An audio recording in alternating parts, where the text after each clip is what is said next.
Olá, vamos aprender sobre a fisiologia do pâncreas. O pâncreas ele é uma glândula pequenininha que fica ali na região do mesogástrico direito, né, na posição caudal ao fígado, ou seja, um pouquinho abaixo do fígado. Ele é composto por cabeça, corpo e cauda, sendo essa região de cabeça, essa região do corpo, né, mais prolongada, e a cauda. Aqui nós temos o ducto pancreático, onde essas enzimas elas são produzidas e são lançadas ali no ducto pancreático para poder chegar até o duodeno e fazer, né, as suas funções. O pâncreas ele tem função mista, ou seja, mais de uma função, sendo elas endócrina e a função exócrina. Na sua função exócrina, vai ter produção de bicarbonato, vai ter produção de enzimas, né? Esses formando o chamado suco pancreático. O bicarbonato de sódio, ele tem uma função muito importante para poder regular o pH lá no duodeno. Que vem o alimento ali do estômago é muito ácido, né? Porque o estômago é um lugar ácido.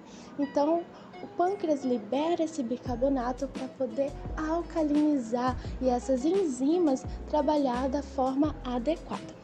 Já as enzimas, elas atuam na digestão, sejam eles de carboidrato, de lipídios e proteínas.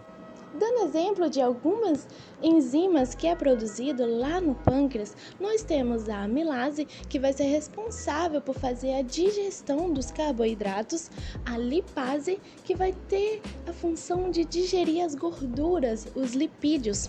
Temos a quimotripsina, que é responsável por digerir proteínas, e as nucleases, que vão ser responsáveis por fazer a digestão de ácidos nucleicos, né? Ou seja, DNA e RNA. É importante saber que essas enzimas ficam armazenadas lá no pâncreas na forma inativa, na forma de zimogênios, que vão impedir que elas ataquem o próprio pâncreas, né, causem a chamada autodigestão. E com isso, elas vão ser ativadas somente lá no duodeno. Nós temos dois hormônios que vão atuar ali no pâncreas, né, estimulando o suco pancreático. O primeiro hormônio é a secretina, que ela vai estimular esse suco pancreático, vai também estimular a produção, né, a liberação do bicarbonato de sódio, e ela vai inibir a gastrina. Por quê? Porque a gastrina, ela é um hormônio que atua lá no estômago, estimulando a liberação, a produção do suco gástrico. Mas, quando o alimento ele já está ali no duodeno, não precisa mais que o estômago continue trabalhando. Então, a gastrina vai ser inibida para que não venha ficar trabalhando em vão. A colicistocinina, ela vai ser produzida lá no duodeno também e vai atuar tanto no pâncreas como na vesícula biliar e vai estimular a liberação de enzimas pelo pâncreas. As enzimas pancreáticas, as enzimas digestivas, são produzidas nos chamados ácidos pancreáticos, que são conjuntos de células que ficam aqui, né, que vão fazer então a produção dessas enzimas, né, da produção do suco pancreático. Já na sua função endócrina, o pâncreas ele vai funcionar a partir das chamadas ilhotas de Langerhans, onde vai haver a produção de hormônios, né, para poder então haver um equilíbrio de glicose no sangue. Esses hormônios, eles são produzidos pelas ilhotas de Langerhans, que são um conjunto de outras células. Então, temos aqui célula delta, célula alfa, célula beta. Cada uma tem a função de produzir um hormônio. A célula beta, ele vai produzir a insulina. A célula alfa, o glucagon. E a célula delta vai produzir a somatostatina. Vamos entender então como que age a insulina e o glucagon lá no organismo. Mas antes de entender como realmente eles fazem esse controle, a gente precisa compreender esse processo, que é o processo de glicogênese e o processo de glicogenólise. Imagine que a glicose está chegando ali na corrente sanguínea, né? Então, o que vai acontecer? Vai ocorrer o processo chamado de glicogênese, onde essa glicose vai ser capturada e vai ser armazenada ali dentro do fígado. Já a glicogenólise é quando essa glicose vai ser buscada ali no fígado e lançada na corrente sanguínea. Importante saber que ela fica armazenada na forma de glicogênio. E quando ocorre essa função de glicogenólise, ela é quebrada e transformada novamente em glicose. Para entender melhor, aqui temos na forma bioquímica como que é a glicose. Então aqui temos uma forma de glicose, né? E aqui temos o glicogênio, que é várias glicosezinhas, uma grudadinha na outra. Agora vamos ver como que realmente funciona a insulina e o glucagon. A insulina, então, a gente viu que é secretada pelas células beta-pancreática e elas agem em resposta ao aumento da glicemia no sangue.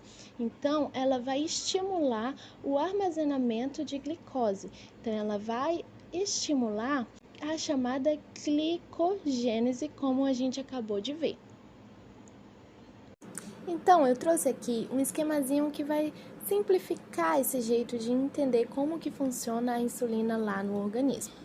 O que ocorre é que quando o animal está ali ingerindo comida, o pâncreas vai liberar a insulina, né, onde ela vai pegar essas moléculas de glicose e vai armazenar lá no fígado na forma de glicogênio. Já o glucagon, como eu mencionei anteriormente, ele tem função oposta. Então, ao invés dele armazenar a glicose como a insulina faz, ele libera. Então, ele pega a glicose que está lá no fígado e libera na circulação.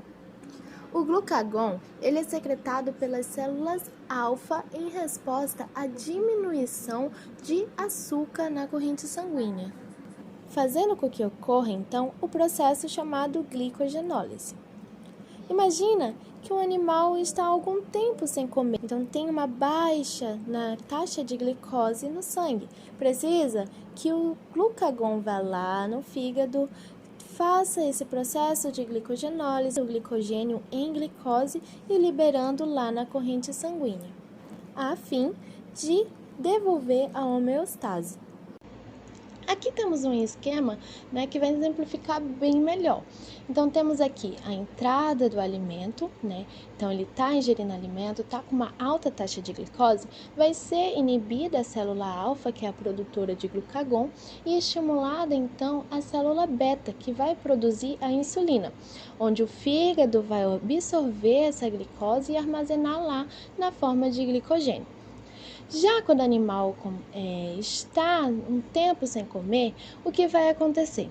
Vai ter uma baixa taxa de glicose, vai ser inibida a célula beta, né, que é a produtora de insulina, e vai ser estimulada a célula alfa, produtora de glucagon, onde ele vai agir lá no fígado, quebrando o glicogênio e liberando a glicose. Aqui nós temos uma curiosidade muito legal, que é a diabetes. Ela ocorre pela falta de insulina, levando então a um aumento nos níveis, né, de glicose lá na corrente sanguínea. Mas temos dois tipos de diabetes, a tipo 1 e a tipo 2. A tipo 1 vai ocorrer por fatores genéticos, fatores ambientais, que vai levar à destruição das células tipo B do pâncreas, né, que são as produtoras de insulina. Então, olhando aqui no esquemazinho, ela não vai produzir. Se eu não tenho células betas, né, elas foram destruídas, eu não tenho insulina. Já no tipo 2, vai ocorrer uma disfunção molecular. Então, vai ser produzida a insulina, mas ela não vai conseguir transportar essa glicose para dentro das células, causando então uma resistência. Então é isso, espero que você tenha aprendido, que você tenha gostado. Não se esqueça de se inscrever aqui no canal, de deixar o seu like, de comentar qualquer dúvida ou sugestão, tá bom? Eu sou muito grata por você ter assistido até aqui. Até a próxima, tchau!